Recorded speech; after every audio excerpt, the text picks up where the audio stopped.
Welcome to Adventures in Accessibility, a podcast that explores the far reaches of disability, access, and inclusion, with your host, Dana Barton. Hi, everyone. This week we have Kayla McKeon. Kayla is the first registered lobbyist with Down syndrome with the National Down Syndrome Society. Living in New York, she's a motivational speaker and a Special Olympian. All right. Thanks for joining us with Adventures in Accessibility. Today we have Kayla McKeon here with us. Welcome, Kayla. Thank you, and thank you for having me. I'm so excited. Yeah, we're really excited. And actually, you're here in studio with us because you're in Colorado Springs. Can you tell us what you're going to be doing here in Colorado Springs this week? Sure. But today, a couple of presentations today, and tomorrow I'm speaking at the forum tomorrow. Awesome. I can't remember the fancy name for it, but tomorrow is a big collective group where I'm going to look forward to keynoting. Awesome. Great. So tell us a little bit about yourself, Kayla. Sure. My name is Kayla McKeon, and I graduated at my high school, Syracuse, at 18. I like school, and my favorite subject is actually English. Okay. And when I was in school, it was inclusive, so I was mainstreamed early on, where my parents always pushed for me to be included, and of course, reach my highest potential. So, sometimes we had to push for that along the way, but it's definitely worth it in the long run. But I like school. Right now, I'm going to Onondaga Community College, where I'm trying to get my associate's degree in general studies. Mm-hmm. So I was taking key classes for fun, taking psychology and sociology, a bunch of different classes. But then I want to get serious, and I want to go for my associate's degree. So I started taking the classes I really need, like English, math. I passed all my college math requirements. I'm taking a history class right now, which is modern history. I still need another English. I need science with a lab. And after that, more electives. But one of the electives I am hoping to take is psychology with disabilities, so I can understand my friends a whole lot better. Yeah. So do you mind sharing with our listeners about your disability? Sure. I have Down syndrome, which is an extra copy of the 24th chromosome. And I love having Down syndrome because it's who I am. And I don't think that for 1 minute. That's awesome. So you were born right around the time that the ADA was passed. I remember that far back. 1991, 1991, the ADA was passed. So you've lived your life with the ADA in place. Do you remember when you became aware that as a person with disabilities, you had rights under the ADA? I knew I had rights and responsibilities. And if somebody violated my rights, I know that I could talk to the boss or the boss above them. And I always know that I have a right to say what's on my mind. I know that I have these responsibilities to take care of and a right to do this. Mm-hmm. So I don't know. I get the ADA. My cousin Tom McKeon was very instrumental in doing the ADA walk in Syracuse downtown.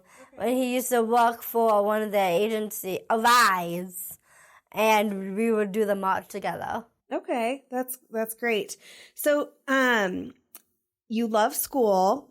Yeah. Have you run into any challenges as a person with a disability where you had to lean on the rights that you have under the ADA to get what you needed in your educational attainment? During my education, I know I need extended time for testing. Okay. And I know I had a right to, with note-taking, sometimes I don't take the most accurate notes. So I was allowed to have a recorder in the classroom if I needed. But I have a mentor with me, and a program called Advocacy Incorporated. And this is when I started learning about my rights more and more, that my mentors are not designed to, but they help me with note-taking, with studying, And I like it because they have me color code my notes or whatever the case may be. But I do have modifications where I can take in a different room, or I have longer time, and that is a modification for me. Yeah. I need that. Did you get those in high school as well, or before you went to community college? Have you always had those? I never had those in place when I was in high school. I had to take it with the same amount of time that my other peers were taking the test. Wow. And was that ever a challenge for you? It was. Can you talk a little bit more about that? I knew that I understand the test is allowed up to however long the class is. Mm-hmm. And sometimes I can't finish within that time frame. But they said, you still have to go. I'm sorry. I'm like, but I'm not even close to being done with this test. How can I expect to fully understand my test and take it with the rest of my peers? And at least half of the class, maybe more of the class, will left the room because they finished. And sometimes I wasn't even done with the test. And you felt like maybe administrators or teachers didn't understand that you might need that extra time? Exactly. My gosh. Okay. You must have a really great support group. My support group is part of Advocacy Incorporated, CSS, Circle Support. The names always change. Right now it's called Mytolates. Okay. And what it is a circle of my family and my friends. Half of them are retired teachers. And not just my friends, but they're my parents' friends as well. It's where we can get together and bring some ideas on what I want to do. Like going to college, like public speaking, like reading, or just being out in the community. So my aunt is a retired teacher and is one of my mom's friends that she started sending out letters to schools to let me go and speak at those schools. It worked out because I was able to. Yeah. Tell me more about public speaking. I know for a lot of people, public speaking is super scary. Tell me about your experience with that. Sure. I took a public speaking course, actually. Okay. I got an A-. Oh, well, that's pretty good. I told my teacher, where did the minus come from? What did they tell you? He said nothing after that. Oh. But I started in Syracuse doing a Special Olympic event, and I loved it. And I want to continue, and I did. So it led me into middle school, elementary schools, middle schools. And sometimes I speak in my aunt's classes before I knew about NDSS to begin with. And I started doing that. And then I go to School of Nursing, and I talk to them about Down syndrome. And when they have a little baby boy or girl with a diagnosis of Down syndrome or any other differently abled, that is okay. It's not a diagnosis because we are living proof of that. Mm-hmm. And we want to showcase what we can and can't do. Well, what we can do. And we hope to be role models for them. So there's somebody to look up to. There's so many faces out there, and we would just want to see that. Yeah, yeah. So let's talk more about Special Olympics. How did you get involved with Special Olympics, and what's your journey been like? Well, I first started out, I can remember first it was bowling. I lied earlier. Oops. I started out with bowling, and then my friend introduced me to soccer, and Special Olympics is a year-round sports center. We're not really a center, but it's a year-round program that helps keep me and my friends physically fit. Mm-hmm. And we learned to play a sport like floor hockey, for instance. And is a great camaraderie of hanging out with friends and learning a sport at the same time. So I started young, and you can go away when you're 8 years old, and then progresses from there. But it started out with bowling, then soccer, I think golf and softball. The 22 sports, no, I do not play all of them. Okay. I play I do some of them, not all of them. But there's different seasons for each sport.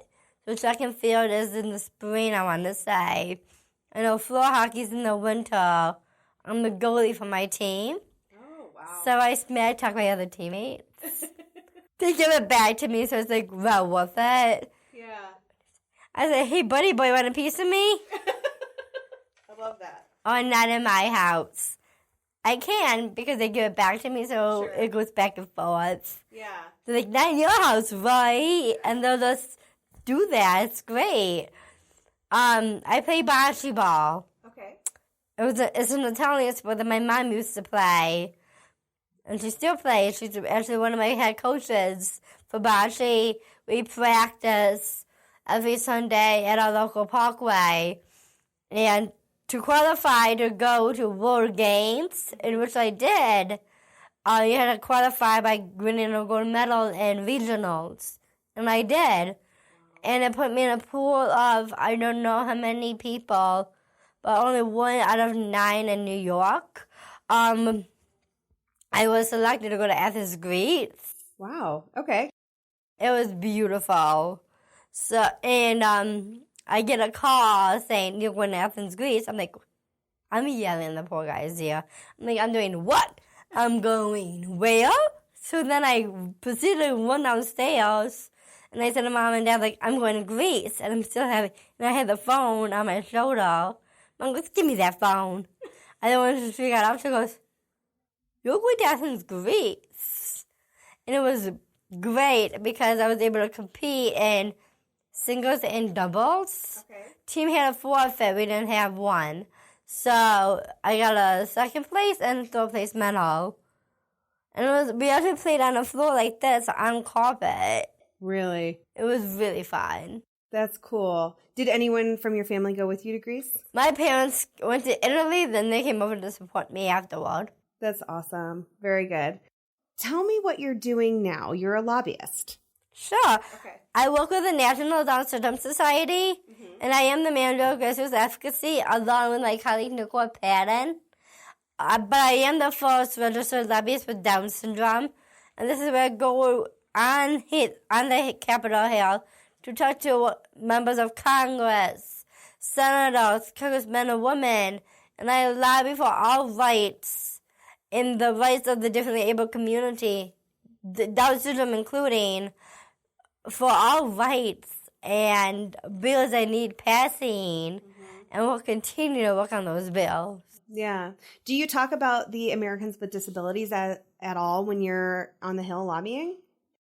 It is right underneath it. Everything entails the ADA, pretty much, because we have a right to get paid the same amount of money as everybody else does. Sure. We have a right to get married, and unfortunately, we can't because two people with Down syndrome get married, you'll lose benefits, and our incomes will combine. Oh, really? Mm-hmm. I didn't know that. So, I always like to say this, and my colleague loves it when I say this part. I need to find the boyfriend piece first. No, I don't have that. Okay, well, we'll get your social media handles a little bit later. We'll help you with that. Thank you. But we will lose our benefits because of that. Yeah. And then we're being denied the right to donate an organ to help you live. Like, if you need a kidney, they'll deny me that fact that I can do that for you, to help you. Yeah. Because of our IQ, that we won't be able to donate that organ. The hospitals will frown upon that, I believe. Wow. Who have you met with on the Hill? Who's been the most exciting? I've seen some pictures of who you've met with, but I want to hear who you've... Sure. I met with Speaker of the House Paul Ryan. Yeah. I met with my local Congressman John Kecko number of times. Yeah. But I also met with Congressman Tonko, Congresswoman Kathy McMorris Rogers, and she has a son with Down syndrome, Cole, and looking for a big, bright future for him. Yeah. Do you feel like our members of Congress are well educated about the Americans with Disabilities Act? And If they're not, they should be. Oh, well, I agree. I mean, and that's what these ADA centers are for, is to help people interpret the law and figure out how we can help people implement the ADA. But sometimes we find that people just don't know what they don't know. Have you seen that at all play out as you've been working with Congress? If they don't know, we're going to tell them what we know. And as a self-advocate, I'm not giving up. And they can't say no to me because I am a self-advocate first and foremost. Yeah. And I know my rights. And if they don't, we're going to keep coming back every day, knocking on those doors and tell them this is what's up. Yeah, yeah. How did you become such a strong self-advocate? Where did you learn those skills? There's no handbook, so I just did them by myself. Yeah. I can talk to congressmen and women like I'm talking with all of you. We all wear our pants one leg at a time. Very true. Very true. But you certainly have a passion for this. Have you had anyone in your, when you've worked with people, come to you and tell you that you've made a difference in their life? I've heard that from many people. Can you give us an example of maybe one that was particularly touching to you? And sometimes I don't even realize how many lives I do touch. Sure. So my parents tell me that more often than not. Yeah. And I don't go get in a big head either. Because I know certain other people like, hey, come off your high. But I just want to be a role model for others that we can show them what we can do and showcase our talents. Because if you don't see that, then what are you going to see? Sure. Where do you think, as an American people, we need to grow the Americans with Disabilities Act? What other areas do you think we need to be looking for to make the world more accessible for future generations? Well, I know that I have friends who have wheelchairs. They weren't able to access buildings, to have those ramps needed. Because firsthand myself, I'm able-bodied. And I like my able body. But I know people need more assistance in that. And I would do anything that I can to help them. Yeah. Have you run into any challenges being a person with a disability where people have assumed that you're not able-bodied? Good example, I have my driver's license, right? Okay. So, because I know people have preconceived notions about Down syndrome, I would always wear my sunglasses so they can't tell that I have Down syndrome, because I don't want them to get in the car with me and go, oh, you're never gonna pass that test. Oh. Yeah, right. I proved them wrong after my 5th road test. Okay. And I got my license. But that's our biggest misconception right now, is people can will see us and will think little of us or think differently, because we do have Down syndrome, or we have autism, or whatever the other abilities are, and they'll think, oh, they can't do something. That's not true. Yeah, that's a great example for the driver's license. Any other examples that you can think of, maybe with your travels? You certainly travel a lot. I do. With the National Down Syndrome Study, I'm always on the move. And I just want them to look at me as a regular person. And if I need help, I'm going to say, hey, I need help. How do I get from here to here? Mm-hmm. And do you feel like people are generally receptive to offering help? Yes. When you ask for it? That's great.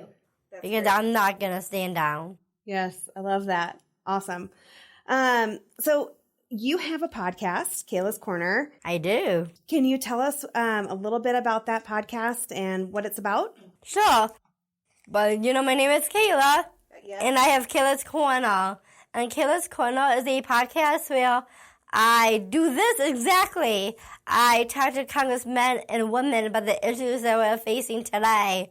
I'll talk to self-advocates about their perspective in life. I'll talk to a CEO of a company called the Society for Human Resource Management. Sure. And I talk to those CEO and what they think the future will bring in the next few years. And of course, when I talk to a congressman or woman, and I ask them what stands out to them today, or is on the forefront of their agendas, those that we need to be more involved in the Down syndrome community or the differently abled community, because these are the issues facing us today, and that needs to be in the forefront of their minds. If not, I'm going to keep educating them. Yeah. Have you been surprised by anything any of your guests have talked about on the podcast, or preconceived notions that maybe people have had? Has anything surprised you? I've asked that question, even though people have a preconceived notion about Down syndrome, what other preconceived notions are out there? They said, people see us, but they don't really see us. Or I have autism, and I don't know how they're going to view us if we have a panic attack, and we can't make this flight, or whatever the case is. And that's how they react to that question. Yeah. And what advice would you have for other individuals, maybe with Down syndrome or autism, that are trying to make a difference and educate people on laws like the Americans with Disabilities Act? What advice would you give them? Definitely, never give up and always stay positive, because I know some of them will bring you down, but this is why we're here today, to show them this is what I can do. These are my rights and my responsibilities that I know that we have. And if you're going to tell us otherwise, no. We have these rights in place to protect ourselves. You're not going to help protect me, I'm protecting me. And we're going to continue to be that self-advocate that we know we are, because that's our personal story, and that's what counts the most. Yeah. What is your message for your keynote tomorrow for the Disability Forum here in Colorado Springs? But tomorrow I'm going to speak about my job as being the first registered lobbyist with Down syndrome, what I have accomplished, what are some of the legislative issues we are currently working on today, and tell them about Special Olympics and my education. Yeah. What is the thing that you're most proud of accomplishing in this role as the first registered lobbyist with Down syndrome? As a volunteer, I helped get the regular ABLE Act passed. Okay. And now, as a registered lobbyist, we've gotten more of these bills introduced. So I am so proud of introducing these different laws out there and pushed, and we'll continue pushing. That's great. So my most proudest is working with the best staff ever, as well as getting equal pay for equal work. That's what I'm proud of. Yeah, those are definitely things to be proud of. So how can our listeners find you? Are you on social media? I'm on social media. I have Facebook, I have Instagram, I have Snapchat. You're everywhere. What's the other one? Twitter. Are you on Twitter? I have Twitter. What's your handle? I have McKeon K on Instagram, Kayla McKeon on Facebook, Kayla McKeon 2 on Twitter. Okay. So if our listeners want to get in touch with you, they can reach out to you, and they should. Where's your podcast? If you go to www.ndss.org, you'll click on All Engage button. Then you will tab down to Kayla's Corner, where you can read my blogs and my podcasts. So if you have any suggestions of who I should do a podcast with or what I should blog about, please reach out. Awesome. And if you have additional questions, you can always email us at policy@ndss.org or at info@ndss.org. Great. Well, thank you so much for your time. We're really excited to have you here in studio. I know the folks who are going to hear you tomorrow are excited to have you here in Colorado Springs, and we just really appreciate your time. And thank you very much. I really appreciate everything all three of you do. Thanks.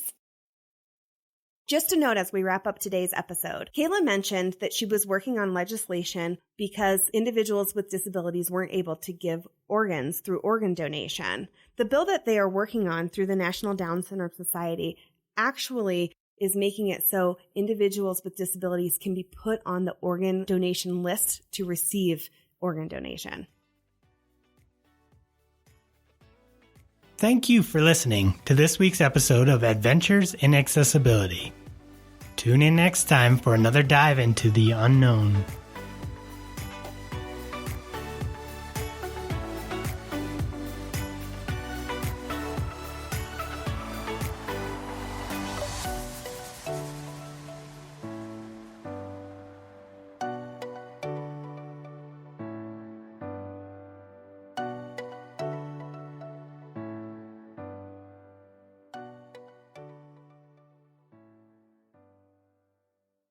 Adventures in Accessibility is hosted by Dana Barton, produced by Emily Schumann, and Mike Shea is our sound engineer.